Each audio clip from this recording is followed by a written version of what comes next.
Hey, I am John from Awesome Merchandise. I'm here at Flatstock 49 at Primavera Sound, and we have the pleasure of interviewing Billy Perkins here. How you doing, Billy? I'm doing great. Billy, where are you from? Austin, Texas. Amazing. So Flatstock, obviously it's been quite big at Austin, Texas, so you've been there a few times, I assume. Every time we've had it, yeah, since 2003. Flatstock started, the second Flatstock was in Austin, and it's been every year since then. Okay, I think it's the biggest one at this point. Yeah, it's indoor, but it's like indoors, so it's a totally different scenario to the Barcelona one, right? Yeah, it's a really unique one.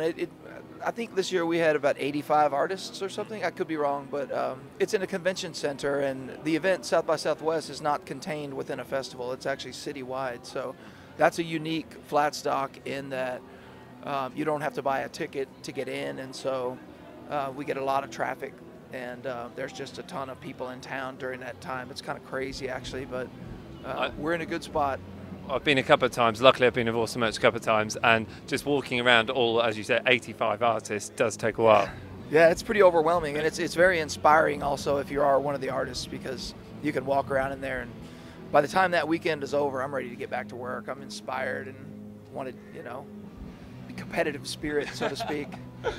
That's good. I think that's a really good way to look at art, I suppose, is that getting inspired from your fellow artists that you're meeting at Flatstock. Absolutely. I mean, I learn about, I study some of my peers here's work. I watch where they put type, and I think you're always got to be a student and always learning. So I look at Little Tuffy for color and negative space and kind of watch what he does with it, because. So who's that? Little Tuffy. He's actually not here this time, but he usually is here. I think he's been here every year except this year. And who else should we be checking out at Flatstock 49? Who are you learning from at this Flatstock? There are no duds in this bunch, so I have to say that in fairness. If you want me to pick my personal favorites at the moment, I think Adam Popiak's doing some great work. John Howard is kind of taking it to the next level with some of his 3D things. I still can't wrap my head around how he's figured out actually how to screen print a poster that is actually 3D, so when you put the glasses on you can actually see different dimensions within that. I can't wrap my head around that, but if you haven't seen it, you need to see that. I think we need to go and speak to him. I love Lars's work.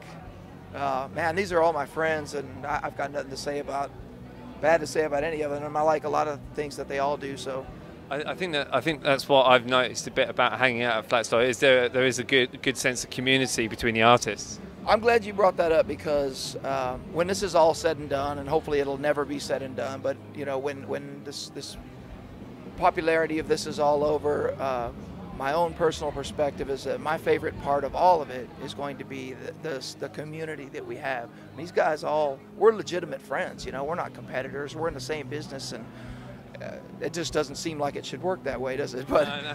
And yet, when Flatstock started, we were all fans of each other's work. We just lived, in different areas of the world and different areas of the U.S. And so, through our art and through doing these events, we owe our friendship to Flatstocks, because we would have never staged an event where we could all come together in one place and realize that not only do we like each other's art, we kind of like each other, and we have fun drinking and hanging out. And so we look forward not only to spreading our artwork in different places and making new fans for our art, but meeting in different parts of the world and hanging out for a week. It's a vacation that sometimes pays for itself, and it's just quality of life for me. That's the best part of it, in my opinion.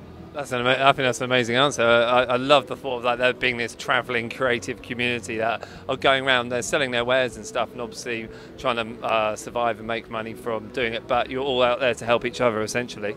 Yes, always. I've been getting help with my booth since I've been showing up late every day. So yeah, I owe my friend Joris for that.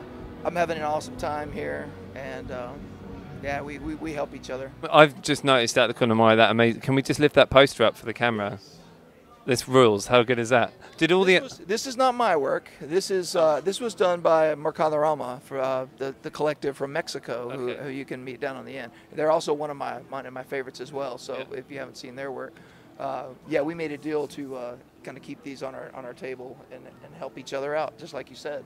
So this is the official Primavera Sound poster. So it belongs on my table and their table and their table, and And we get a little cut, and he gets some money, and so, you know.